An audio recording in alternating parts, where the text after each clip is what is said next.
Welcome to Component.Studio. I'm JT. Component.Studio is an app where you can design your own custom cards, tiles, tokens, that sort of thing. You design the first one, and Component.Studio will design the rest. So, for example, I've got this card here, and I could go and take a look at the second card. It is automatically designed for me. It's doing that by just pulling in some data from a spreadsheet. If that seems interesting to you, you can check it out at Component.Studio in your web browser. Today we're talking about Component.Studio 2, however, which is the next generation of Component.Studio. And I'm looking for feedback. I am in the middle of developing Component.Studio 2, and I just want to see what kinds of feedback you have. Today we're going to be talking about grids and tables. So I just want to go through kind of a list of things and show you what I've built so far, and we'll go from there. So with Component.Studio 1, we had this idea of an image grid. And what that was simply a list of images like this. You can see the URLs to those images here. And then that forms a grid on here. And it forms a grid by simply wrapping if the area you've defined is too narrow. So in this case, the area I defined was this kind of box here, and it is too narrow to fit the 4 icons across, so it wrapped and created a second row. Now, in Component.Studio 2, this is, I think it's irrelevant. I don't think it's necessary to build that anymore. And the reason I say that is because in Component.Studio 2, we have icons. You can create icons as part of text, and text automatically wraps like that. So I think we could just do something like, I'll add a text box here. And in the text space, I will put in some icons. So I'll just grab this icon here.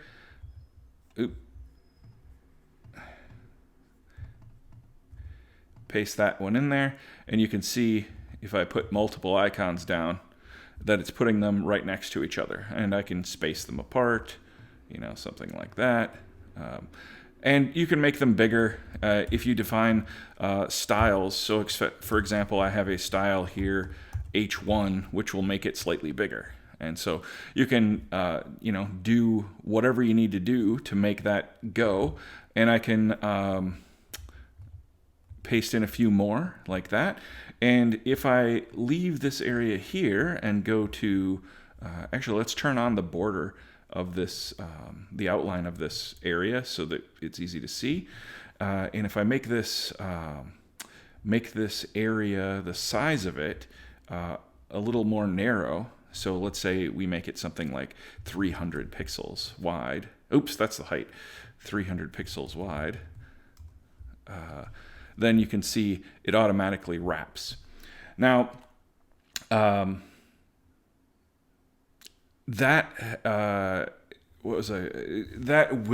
works. That's an easy way to do the image grid.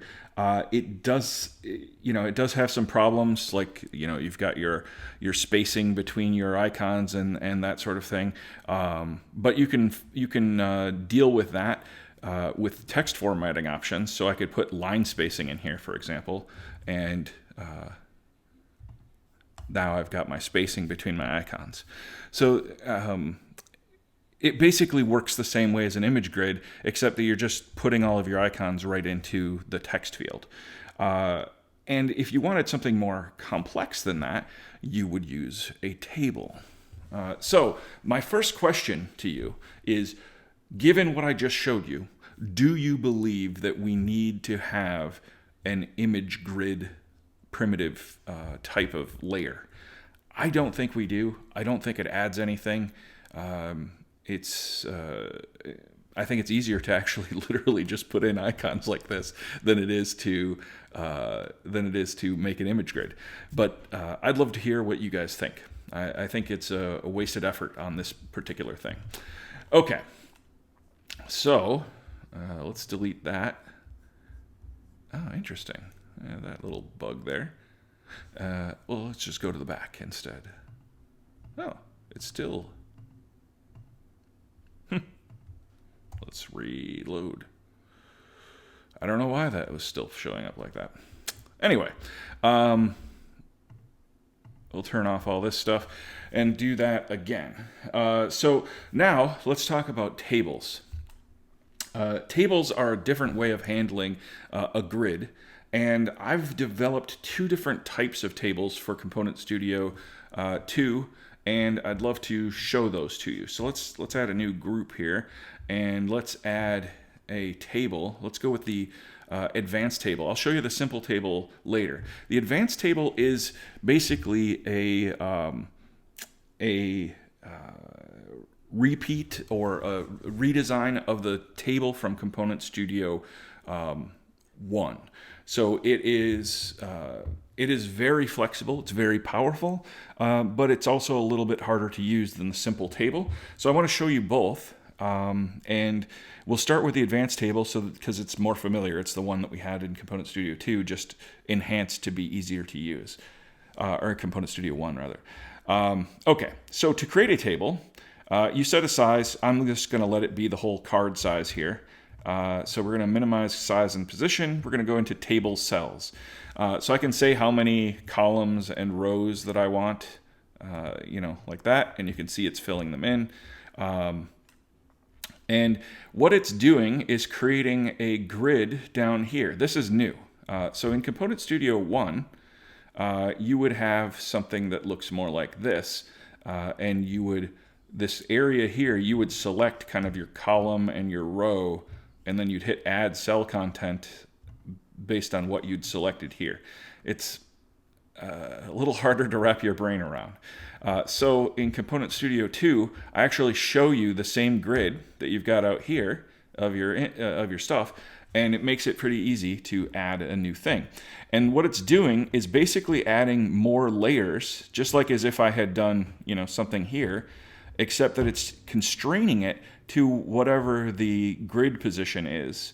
And actually, just to make this easier to see, I'm going to go back to a 3x2 grid, because then the things will be bigger on the screen. So let's just add some things. So I'm going to add a box to this first one here, and you can see that it conforms itself to the area. And so what it did, here's my table up here. And here is the box element down here. This is that cell. You can see it named itself Untitled A1, and we've got these properties that it's setting. Now, I'm not going to bother manipulating this. Actually, I should show you one thing. So in Component.Studio 2, or 1, I should say, in Component.Studio 1, if you forgot to rename your table, and it's giving you a warning here, you should name your table something unique right at the beginning. If you forgot to name your table, you'd have to go through, if you changed it later, you'd have to go through and change all of this stuff everywhere. In Component.Studio 2, I've made that a little easier, so if I edit the name of the table, we'll call it Table 1, let's say, or Advanced. Maybe that's a better name. Okay, you can see it goes through and actually automatically renames all of this stuff, so you're all good. Anyway, so we've got our first cell. I'll go in, let's put an image in cell 2, and then let's put in let's say an orb in cell 3, and so on. You can see how this is filling out, right? So down here in B3, I'll add some text. And the other thing that you can do, let's go up here.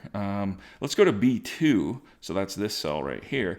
Let's add in a box, and then we can also add in a piece of text on top of that. So now we've got both in the same cell. And you see that here. It's showing you that you have a box and some text in Table Advanced B2. So you can see the flexibility there of being able to add lots of different things. The other thing that you can do is, of course, you could rotate things. So, for example, let's say I wanted to take this image here and I wanted to rotate it, you could, I want to go here. You can rotate it independently of all the other cells. So I can just put that in there like that. And it's not affecting anything else. So, because you can set every cell is completely separate from each other. So you can do whatever you want in each cell, and it just works. The other thing that's cool, you can see we're starting to build up a whole lot of these layers here. Now, of course, we're contained inside of a group, so it's very easy to just hide all of those layers. But the other thing is, once you start getting a lot of those, it might be harder to, you don't want to page through all this. What you can do is go, I know I want to edit this thing. I can go to B2, and it shows me the list of cells that I already have in that area. So I can say, oh, this is the one I want to do because I want that background color to be green. So I'll click on that one. It automatically opens it and scrolls us to the appropriate place. So we can very easily come in here now and change our fill, and we're going to make that green. So you can see this version of the advanced table is dramatically easier to use than the table was in CS1. But it still has all the same flexibility and all that kind of stuff. So it's still a really good system. Now, that said, because you have all of these cells, it is harder. You have to manage all of that. So I went through, you know what? Let me show a few other things quick before we get on to, I was going to go to the simple table, but let's show you a few other things. We'll go to table formatting here. We can change, I can show you that you can set a stroke width, so we can do that sort of thing. We'll set a color on that. Let's say that's going to be purple. And you can decide what separators you want to display. So I'm going to turn off the overlay here. So let's say I don't want the outer border around that. I can actually turn off the table border and just go there. Now we only have the row and column separators. And maybe I don't even want the column separators, so we can turn that off too. So you can see it's pretty flexible, pretty powerful in that sort of thing. If I need more cell padding, I can just increase that, and it automatically resizes everything in the table. So very cool in that regard. Now, let's show some column sizing. So by default, all the columns and rows are equal. And so I could change this to manual. And actually, I'll show you, I should show you the selector. So you can type stuff in, obviously, but you can also just select it. And so I've gone to manual now, and here I've got individual column widths. So if you put in a 0, it just means it's going to use up whatever space. You could also just leave that blank if you wanted to, I think. And so it'll just use up whatever extra space is left over. So this one is specifically 100 pixels wide, and then this one, and this is whatever leftover space there is. So let's put this one back to equal, and let's go to the row sizing and do manual there. This might be easier to show. You know what? I should probably turn on the border that I turned off before. That would also help showcase what we're looking at. So now you can see the column and thing. So anyway, we go here. We have 50 pixels tall. Then we have use up whatever space, and then we have 75 pixels tall. We could just as easily do something like 0, 200, 0. And now it's going to use specifically 200 in the middle and distribute the extra space between the two other rows. So again, you can do all kinds of flexible, crazy stuff here with these, and it's just giving you a way to lay out your content. So that is the table, the advanced table. And this, again, the advanced table is basically what tables were in Component Studio 1, except way more easy to use. There's a lot of quality of life things going on there, by showing the grid, by putting, by making it so all you have to do is select a specific image or a specific type, by having the thing that will open up the specific cell, or I'm sorry, layer that you were working with there, and also by automatically renaming things if you happen to rename them. So there's lots of fanciness going on to make it considerably easier than it was in Component.Studio 1. Now, that said, I have made Simple Table, which is an even easier way to manage tables. And I think it is the way that people will manage them 99% of the time. Because most of the time when you're making a table, you're just going to throw a couple of, some words or icons or whatever into the cell. You're not going to do fancy stuff like rotation and background colors and all that. If you did a background color, it'd probably be on the whole table, not like individual cells and stuff like that. So anyway, I have this simple table, and I want to show you what that looks like. I guess I can turn that outline back on. So we go over here. So on the face, I drew this more complicated table, the advanced table. On the back here, let's draw the simple table. So here we'll just put in simple table. And by the way, these probably need a better name. Like maybe this one should be called grid, and this one should be called table, or something of that nature. Because like this one's kind of programmable, right? It's do whatever the hell you want to do. Whereas this one is literally all it is a table. It can never be anything more because you can't individually program each cell to do different things. So I'm kind of thinking grid and table, but let me know what you think as far as what these should be called. Or if you're thinking we don't need both of them, maybe we only need the simple table. I don't know. You tell me that too. Anyway, so let's show you what the simple table does, I guess, before you decide whether we need more of them. So this one looks very similar. It drew out our grid, and again, you can set the size of these. I didn't do that before, but I could set this height to be 500 pixels or whatever, and it'll resize the table to be that, and you can position it wherever you want. But anyway, so this looks very similar. Right down to even this, you have your columns and rows and all that. It looks the same. And it shows you your little buttons here. But here's the difference. Instead of adding new layers for each of these buttons, when you click on it, it simply opens the side panel, and I say this is some text, right? And then I go over here, and this is another cell. And over here, hi there.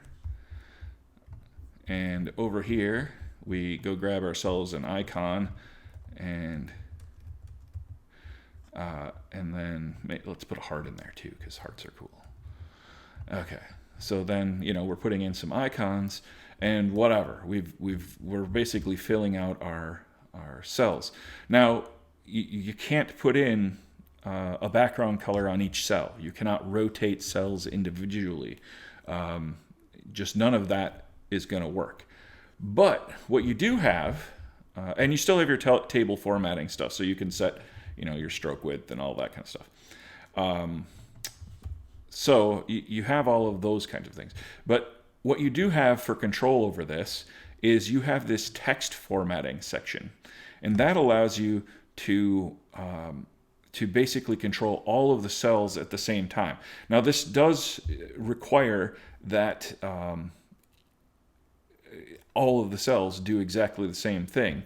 So, for example, I might put in a thing here. So let's go up to our styles.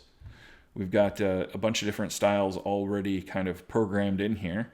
So let's say I set title on this. I should just type title there. Sorry. So now you can see that it's doing that. Or if I change this to quip, which is another one I have designed. So I can put in whatever you want, H2. So, and they all change based on the default style. Of course, you can still go in and change some things. Like, let's say I wanted to go change this cell here. I can still use my text formatting. So I can say like shadow. And now that one's shadowed. So you can, on an individual cell basis, you can control font things that are controlled by styles. But you cannot do something just for this cell. You couldn't rotate just this cell. If I rotated, it'd be rotating the whole table. You can't individually turn on cells, turn off cells using conditional logic, because that's not what this does. It's, each cell is controlled by the formatting of this, and it's just an easy way to basically come in here and put in your own stuff. So the cool thing, though, is that, again, if you're looking to make a table quickly, you can do it very quickly, because you can just go in and type in there. You can put in variables into here too. So like if I go to my row, I could put in the description and just paste that into there. Okay, so now I've got that. And you can also control all of your cells together. So like maybe I want this to be centered and I want it to be vertically in the middle, right? And so now it is doing that. And so it's a very simple way of building a table in that regard. So that's simple table. It's a straightforward way of building out a table. And like I said, I think 99% of the time, people are just going to go this route. I think most people are never going to use the advanced table. I could be wrong, though. I'd love to hear from you. Do you think we should keep the advanced table for that 1% of the time that you might need it? Should we get rid of it? Is it just a waste of space having it in there? Should it be called something else? So let's. I just want to reiterate the pros and cons of the two again very quickly. So simple table, super easy to create. You can add images and text via the images come in via icons. There is a limitation on the simple table. It can only have 100 cells. So you can have up to 10 columns and you can have up to 10 rows. You can see it's having trouble fitting that because I didn't turn on text formatting. Let's do, this is probably going to be bad, but I'm going to turn it on. Oh, it sort of worked. Oh, right, because it can only go down so far. Once the text gets so small it's unreadable. That's bad. So anyway, but you can only have, on a card, you probably would never do this, where you'd have this many cells on a card. But on something bigger, you could have this many cells. Or maybe you wouldn't do it in columns. Maybe you'd only have the 2 columns, but you'd have 10 rows. That's probably more reasonable. At least if you're on a card. So this is the limitation, though, of simple table, is it can only do a 10 by 10 grid, whereas the advanced table can do whatever you need. Any amount of cells can be done. So that's kind of the advantage. Those are the 2 advantages of simple table. It's very simple to create, and it is. It's very simple to create is the advantage. And then one of the disadvantages is a limit of 100 cells, 10 by 10. And no, you can't use the 100 in a different direction. So you couldn't do like, I'm only doing 2 columns wide, so therefore I can do 50 columns down. No, it is a 10 by 10 max grid. So you can only ever do 10 in any direction. So advanced, though, allows for conditional cells, and individual cell manipulation. You can have multiple layers per cell. So like I showed, where you could have a background color plus some text in there. You have programmable options, because you have those cell.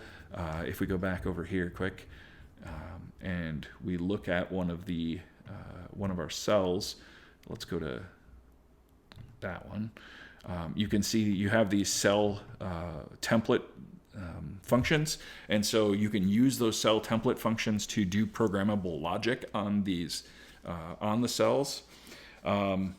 And there's no limit to the number of cells. So obviously there's a lot of huge advantages to the advanced table. And maybe I'm wrong. Maybe you're like, why do we have this simple table? The advanced table seems easy enough and it does way more. So let's just get rid of the clutter and get rid of the simple table. I don't know. You tell me, do you see yourself using simple tables, advanced tables, or both? What are your thoughts? And then going back to the beginning, do we still need image grid, or are tables and the option I showed where you can manipulate a text field to do an image grid, are those enough to replace image grid so we just don't need it anymore? So let me know your thoughts on what you're thinking about grids and tables. And leave those thoughts in the comment. It would really help me a lot. Also, I showed you a lot of functionality of the tables here. If you're thinking that there are features that I'm missing or anything along those lines, let me know what those are as well. So, or if you think you can make something easier, like if you just have an idea how to make anything easier. So, about tables. So, yeah, that's it. Thanks for watching, and I appreciate your comments. Talk to you later.